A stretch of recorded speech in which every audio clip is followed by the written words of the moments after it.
أعوذ بالله من الشيطان الرجيم بسم الله الرحمن الرحيم وتلك نعمة تمنها علي أن عبدت بني إسرائيل قال فرعون وما رب العالمين قال رب السماوات والأرض وما بينهما إن كنتم موقنين قال لمن حوله ألا تستمعون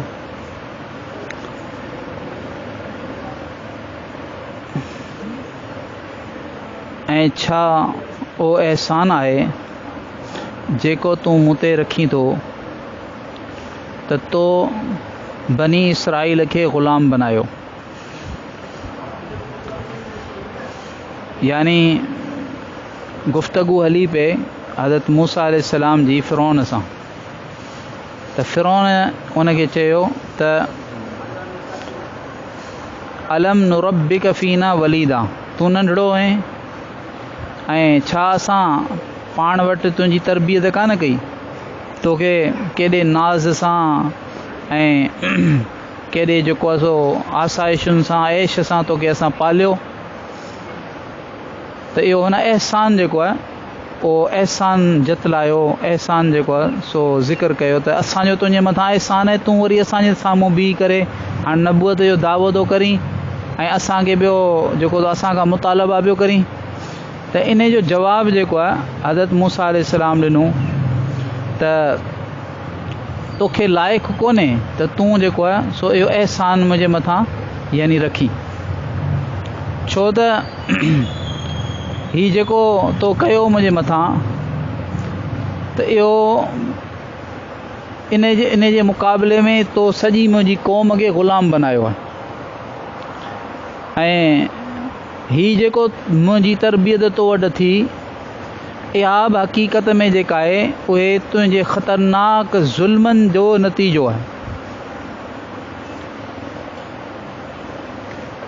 न तूं बनी इसराइल जे ॿारनि खे ज़िबा करी हा, मारी हा, न डप जे करे मुंहिंजी माउ मूंखे ताबूत में रखी करे दरिया में छॾे हा, न ई उहो ताबूत तुंहिंजे मुहले यानी तुंहिंजे महल ताईं पहुचे हा।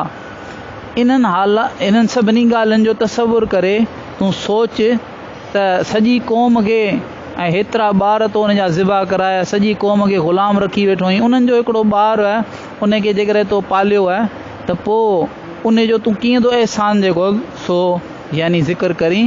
इहो तोखे पाण शर्माइणु घुरिजे, तोखे पाण हया अचणु घुरिजे। साफ़ ॻाल्हि इहा आहे त जंहिं परवरदिगार तो जहिड़े दुश्मन जे घर में मुंहिंजी परवरिश कराई, अॼु उन ई अल्लाह पाक मूंखे तो वटि रसूल बनाए करे मोकिलियो। पोइ फ़िरौन क़ाल फ़िरऔन वमा रब्बुल आलमीन, अल्लाह ताला हज़रत मूसा अलैहिस्सलाम खे ऐं हज़रत हारून अलैहिस्सलाम खे फरमायो हो मथे फ़क़ूला इन्ना रसूल रब्बिल आलमीन, तव्हां ॿई वञो ऐं वञी फ़िरौन खे चओ त असां जहाननि जे परवरदिगार जा रसूल आहियूं।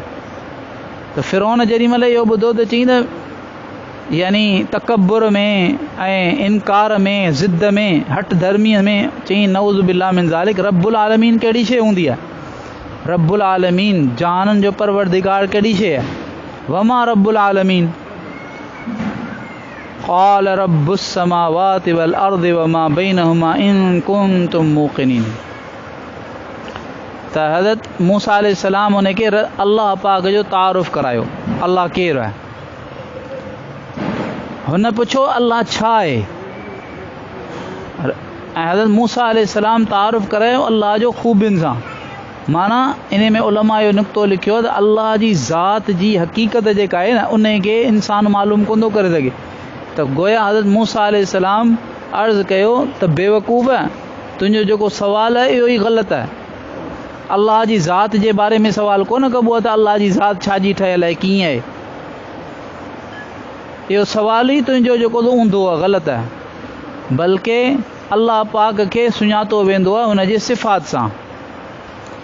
ऐं उन जूं सिफ़ात आउं तोखे ॿुधायां थो। क़ाल रब्बुस समावाति वल अर्दि व मा बैनहुमा, आसमाननि ऐं ज़मीनुनि जो परवरदिगार ऐं जेको कुझु आसमान ज़मीन ऐं जेको कुझु उन्हनि ॿिन्ही जे विच में आहे, उन्हनि सभिनी जो मालिक, इन्हनि खे पैदा करण वारो, उन्हनि सभिनी खे यानी पालण वारो, उन्हनि सभिनी खे यानी जी हिफ़ाज़त करण वारो, रब में इहे सभु शयूं अची वेंदियूं।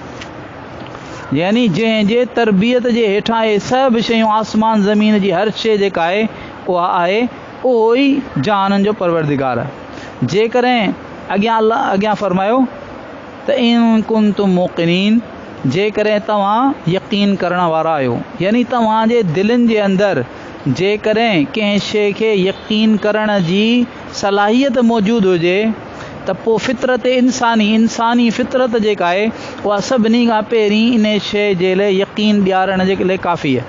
ख़ुदि इंसान जी पंहिंजी फितरत इहो इंसान खे यकीन ॾियारींदी त हिन काइनात जो हिकिड़ो रब आहे। जेकॾहिं तव्हां में इहा सलाहियत आहे, तव्हांजी इहा सलाहियत तबाह कान थी वई आहे, त पोइ तव्हांजी फितरत ई तव्हांखे ॿुधाईंदी।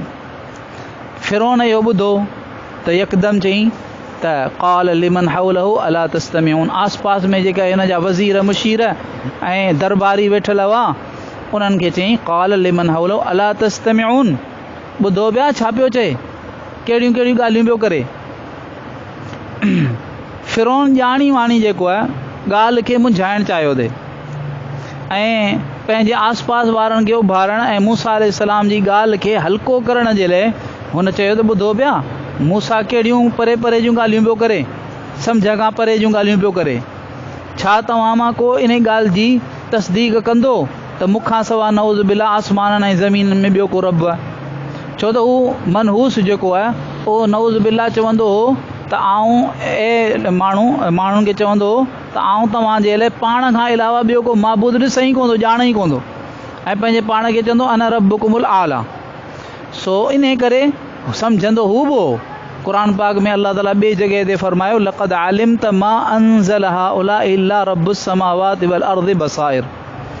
त हज़रत मूसा अलैहिस्सलाम उन खे चयो त तूं सुठे तरीक़े सां ॼाणींदो ए फिरौन त हीउ जेको कुझु नाज़िल कयो आहे तौरात वग़ैरह ऐं अहकामात, इहे सभु आसमाननि ऐं ज़मीननि जे रब बसीरत ऐं इबरत हासिल करण जे लाइ, सम्झ हासिल करण जे लाइ नाज़िल कयो। फिरौन तूं दिलि सां सम्झींदो पर ज़ाहिर में इज़हार कोन्ह करी, मञी कोन्ह, सम्झी तूं ॿुधो।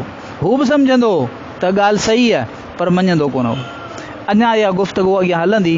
अल्लाह रब्बुल आलमीन असां सभिनी खे सही सम्झी करे सही अमल जी तौफ़ीक़ अता फ़रमाए।